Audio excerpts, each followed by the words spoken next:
This portfolio is gone and it's stable, and it's taken me pretty much as far as it's going to take me. I believe that the market is turning, or will be turning soon. It has to eventually. And there's going to be some serious opportunities out there. All right? So sitting on all these assets and ain't making me a bunch of money, just a decent return, doesn't pay to keep. All right? Let's cash them in, take some profits off the table, pay down a lot of debt, because you know what?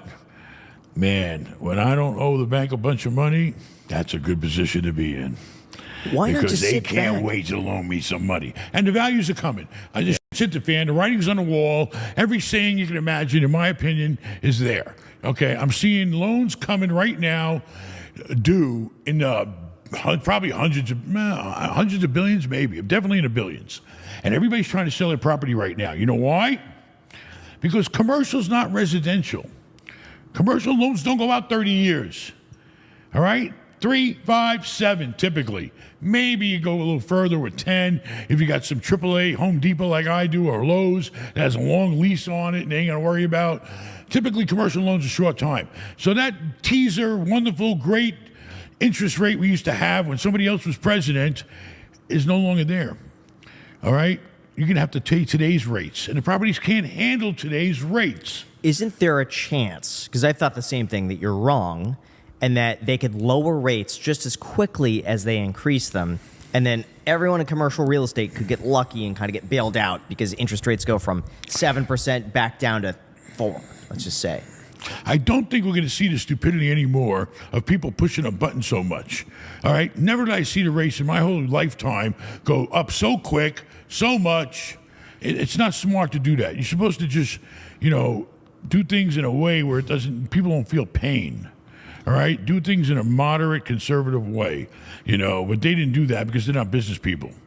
That's the problem with this country. You don't have no business people running it. And if you never ran a business, how the hell are you going to run a country? Because basically a country is just a business with a conscience. But couldn't you then say if Trump gets elected, he's going to lower interest rates, or at least pressure the Federal Reserve to lower interest rates? I'm sure it will go that way, whether he does it or not. I mean, I'm sure that the Republicans are always going to want to keep rates low because cheap rates mean growth.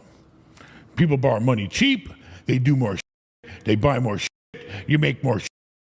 And, people spend more, people are working, and it just seemed like a much better world to me when interest rates are lower. I can go out there and, and borrow. Right now I'm paying more than twice the interest rate I used to pay, maybe 3 times in some specific properties, okay, versus what I could have locked it in at. Yeah. So I'm cutting back. Why? Because I'm spending $5 million a year more in interest payments.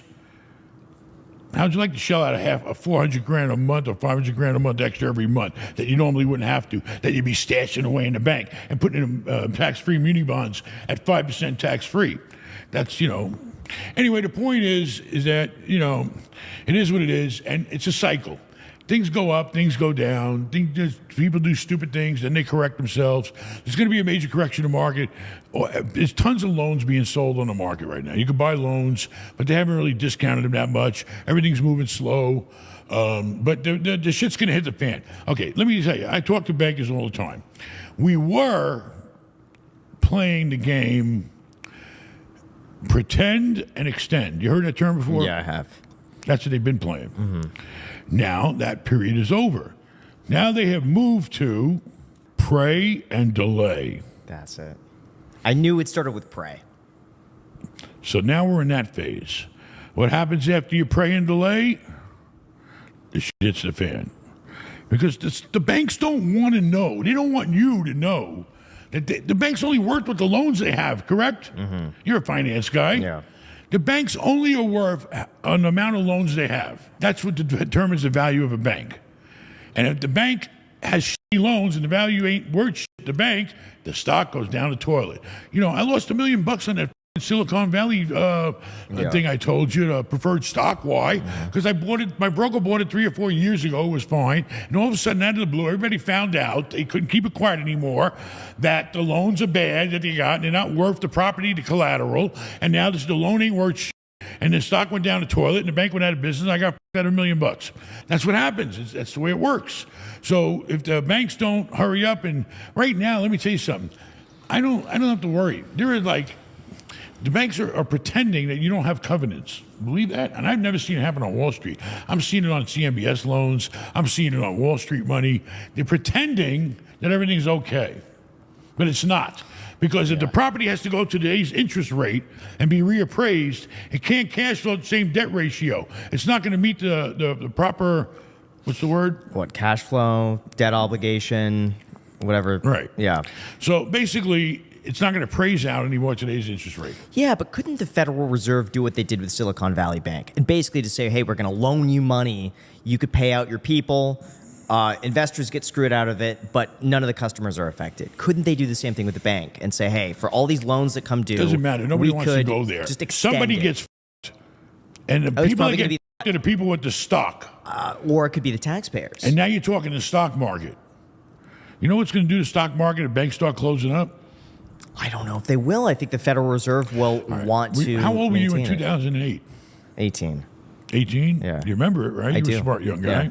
A lot of banks went belly up. A lot of mergers came about it, and it became a mess. But it caused opportunity. It's got to happen. It has to happen because that's the only way we get opportunity.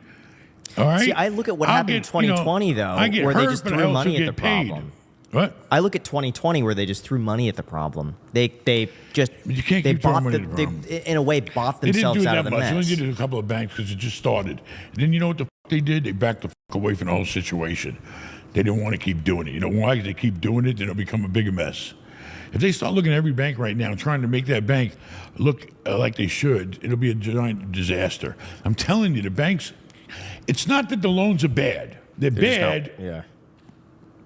when they have to be paid back.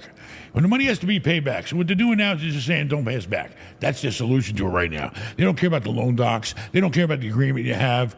They're just saying, oh, shit, he's paying us. Let's keep paying and extend it. Okay, but if they have to go to today's rates and get reappraised, it's just going to hit the fan. So I'm are already they seeing it. so they're we're basically seeing it. betting that interest rates are going to come down by will the come time down they somewhat. get, you know. They'll come down to about the 5s and stable out. But we got to go through the whole president shit, and we have to go through a bunch of bullshit. And they're going to keep praying and delaying right now until the year is over. In 25, we should see some shit straighten out with the financial situation. Because sooner or later, people are going to say, I want my money back. You know, can't get your money back right now. Yeah. So for the properties that you're listed on your website, they seem like they're priced a bit on the high end. Like I'm They're looking priced retail, as if things were great, peachy keen, and everything was a perfect world. That's where you price assets like that at. Why? Because you got to understand, my world is a little different than the regular market. I'm strictly a 1031. There's a circle of people in this country that have utilized 1031s, and they don't want to pay back all the tax they deferred. Okay, they don't want to pay it. So they find themselves in a situation like I did. I sold 100 million or 90-something million of Starwood Capital. All right, I found myself in a situation. It could have been $20-30 million tax bill on that because my basis is so low because I've been 1031 for so long. You know, if I go out and buy a $10 million building tomorrow, I don't get the basis of a $10 million. I probably get a basis of a $2 million. Okay, because all that tax that I deferred, they don't forget about that shit. The government remembers that shit, and your basis goes down. And then if you die, then you get a break. The only way, is to die. Anyway, the retail is safe havens. I went to the Home Depots, I went to the Lowe's, I went to the Walgreens, I went to all the safe haven properties that I knew they're going to get you a decent return. You know, I bought some in the 6 caps, some in the 7 caps. Maybe some of them I value added, and I rented up some space, and there's more value in them. And they're maxed out. It's the best you're going to do with them. You know, I got shopping centers, bring in a few million a month. Gross, and then there's not a lot of expenses because, you cammed out. You cam back all the expenses. So retail could be a very safe haven if you're in a 1031 and your clock's ticking and you got to hurry up and buy something and you don't want to pay the government.